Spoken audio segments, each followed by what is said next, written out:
তো হ্যালো বন্ধুরা, সবাই কেমন আছো? এই একটু আগে টিউশন থেকে এলাম, সন্ধেবেলা হয়েছে। তো বাড়িতে এসে কি খাবো ভেবে উঠছিলাম না। সেই কারণে মাকে বললাম যে আজকে একটু মুড়ি খেতে ভালো লাগছে না, তুমি একটু বাইরে যাও, একটু ফুচকা আনো। তাই এখানে মাকে জাস্ট বললাম, মা দেখছি একবারে ফুচকা নিয়ে হাজির হয়ে গেছে। তো দেখো এখানে এই যে ফুচকা, এখানে টক জল, এখানে আলু মাখা। তো দেখা যাক, টেস্ট করে জানাই তোমাদেরকে কেমন হয়েছে। তো দেখো এই যে ফুচকাটা নিলাম, আলুটা ভরি, আলুটা নিয়ে এখানে একটু টক জল নেব, টক জলটা নিয়ে এই যে ফুচকা,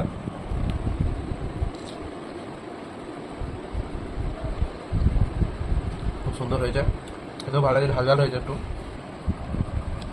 বেশি। তো আমার টক জলটা ভালো লাগছে, টক টক হয়েছে। একটা খাওয়া যাক।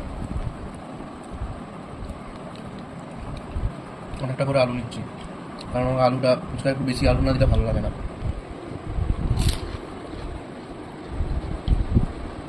নিঃসন্দেহে খুব সুন্দর হয়েছে, মুচমুচে হয়েছে, খুব সুন্দর লাগছে, দারুণ লাগছে। মা, সন্ধ্যাটা আমার একদম জমিয়ে দিলে।